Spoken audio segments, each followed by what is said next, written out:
saya butuh orang yang kalau mengalami kesulitan, mengalami sesuatu persoalan, dia melakukan keputusan untuk membuatnya menjadi berjalan. Dua alasan. Satu adalah masalah kemampuan untuk pivot kalau menemui kesulitan. Nomor kedua adalah masalah attitude. Saya butuh orang yang menghargai orang lain.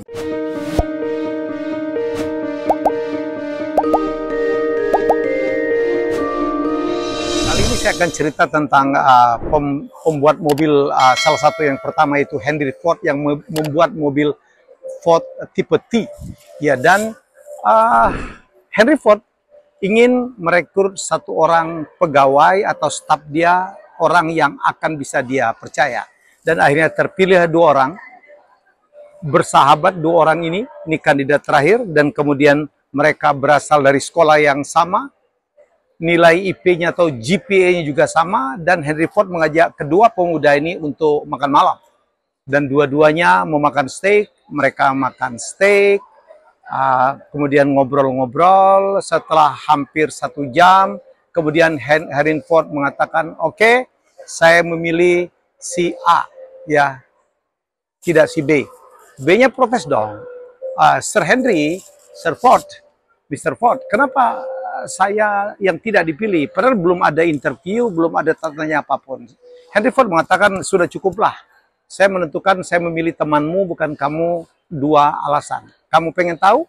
Ya, kata temannya yang ditolak ini. Ya, dia mengatakan, satu, saya melihat tuh pada saat kamu berdua memesan steak, ya, saya melihat bahwa temanmu begitu mengiris steak dan kemudian memasukkan potongan dagingnya ke mulut, dia kunyah, dan kemudian ekspresi mukanya nampak tidak nyaman, dan kemudian dia mencoba tuh ditambahkan pepper, ditambahkan macam-macam, ya, tambahkan garam, dan setelah itu dia enjoy sampai habis, ya, habis steaknya. Sedangkan kamu, saya lihat begitu makan steak, diserahkan oleh waiter, kamu potong-potong, kamu makan, dan kamu tidak habiskan tanpa gerakan apapun.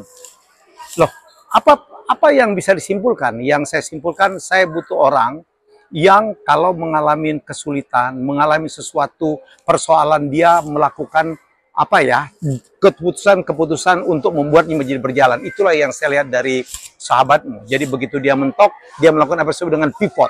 Kemana ini? Kalau kamu, saya lihat orangnya adalah begitu mentok, ya sudah, kamu tidak bereskan. Saya tidak butuh orang seperti itu. Oh, kaget ya si pemuda A ini. Dan kemudian yang kedua, saya melihat adalah bagaimana perlakuan kamu berdua terhadap waiter, terhadap pelayan, terhadap butcher yang datang, ya. Temanmu, saya melihat begitu dapat diberikan plate-nya, piringnya yang berisi steak itu, dia mengucapkan terima kasih kepada waiter, dia tersenyum, dan kemudian pada saat butchernya lewat, dia bilang, wow, enak banget. Sementara kamu biasa saja. Kamu begitu plate datang, kamu bahkan tidak melihat waiternya, lebih melihat kepada saya, Henry Ford. Jadi itu menunjukkan adalah masalah attitude. Menurut saya, Anda adalah orang yang tidak menghargai orang lain, tidak menghargai karya orang lain, kurang humble. Anda adalah orang tipe, menurut saya, terlalu ke saya, mungkin tiba-tiba penjilat, mohon maaf. Jadi dua alasan. Satu adalah masalah kemampuan untuk pivot kalau menemui kesulitan. Nomor kedua adalah masalah attitude. Saya butuh orang yang menghargai orang lain. Semoga ini menjadi sebuah pelajaran penting bagi kita semua, bahwa dalam bekerja, kalau kita mau sukses, dua hal. Satu, kita mampu memutuskan kalau terjadi sesuatu yang tidak berjalan sebagaimana mestinya, yang dalam bisnis disebut dengan pivot. Yang kedua adalah, lagi-lagi, attitude. Percayalah, attitude selalu lebih penting dari hanya penampilan, kepintaran, atau apapun. Terima kasih sudah menonton Helmi Bicara.